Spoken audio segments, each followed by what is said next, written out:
Hi, we're coming to you from the red carpet at Streaming Media West in sunny Huntington Beach, California. I'm talking with Stephen Godwin, the Senior Technical Architect at the BBC. Stephen was on a panel earlier today where he was talking about a giant effort the BBC just completed of moving its transcoding machinery equipment into the cloud.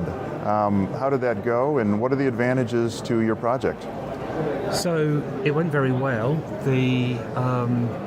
The advantage we've got now is we've got a system that can scale, that can handle anything we want to do in the future, and we've got some really big plans about what we want the iPlayer to do over the next couple of years. Mm-hmm. Give me a little brief of what you actually did. What was moved into the cloud? What can you do there now that you couldn't before? So previously we were using a ground-based hardware system that we put together about 4 or 5 years ago, and that system was built at a time we weren't doing smartphones, we weren't doing tablets, so we were constantly running into, as we added these new things into limitations of the system, that we'd run out of disk storage, we'd run out of I/O on disk or on the network, and those are really difficult things to upgrade and really difficult limits to remove. So with the new system, the main thing is it gets out of the way. We can put as much content through it as we like, and it scales not just in terms of technology but also in terms of price. So if somebody comes to me and says we want to do 10% more content online, I can work out how much it's going to cost, and typically that'll be 10% more than what it's costing at the moment, or better, because you tend to get economies of scale when working in the cloud. Mm-hmm. And how long did this project take, and what partners did you work with to make it happen? So the project took a little less than a year, with about 18 software developers. We're on Amazon EC2 instances in the cloud, and we're using their SQS service and S3. We're using S3 quite a lot for storing our media. And we're also working with Elemental. We're using their Elemental Cloud product. Excellent. I'm always excited when I see BBC News come up, not just because I love the content, but because you guys are doing amazing things. I know last month the head of the BBC said that the iPlayer and your online efforts are now on par with the other channels. This is like a 5th channel. And that just it really legitimizes online efforts, and it gives you a lot of opportunity to do things you couldn't do before and serve your audience in ways you couldn't before.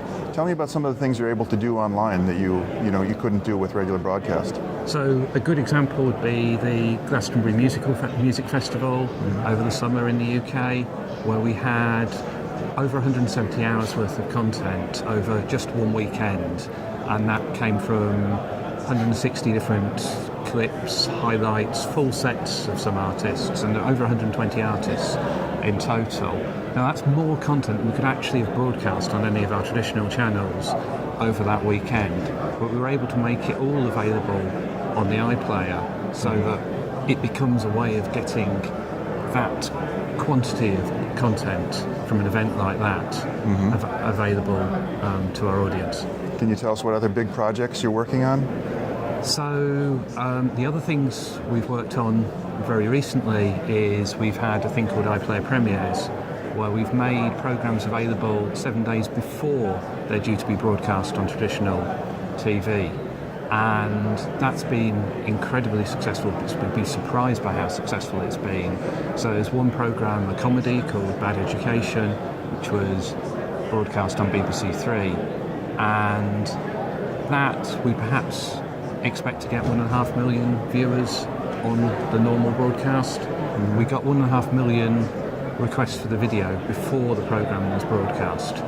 Fantastic. And for later episodes in the same series, we got up to 2 million requests for the video. Wow, it's building. So we've got a Winter Olympics coming up. That's got to be a big deal for you. What are you doing to prepare for it? So again, we did a lot of work for the London 2012 Olympics. We had the 24 live streams there, and we made 2,500 hours of content available as video on demand from the 2 weeks of the London Olympics. We hope to build on that.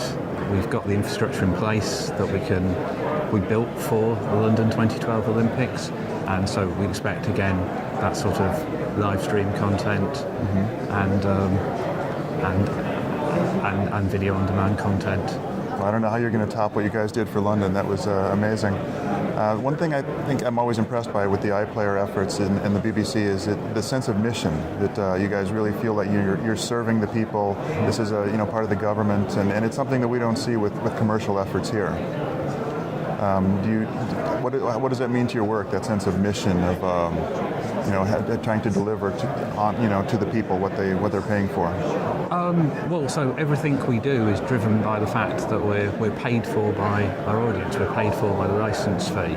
So that means that we really care that everybody in the UK has a reason for wanting the BBC to exist, and we really want the iPlayer to be part of that. And I think for a new generation, it absolutely is. That's the way they consume BBC content.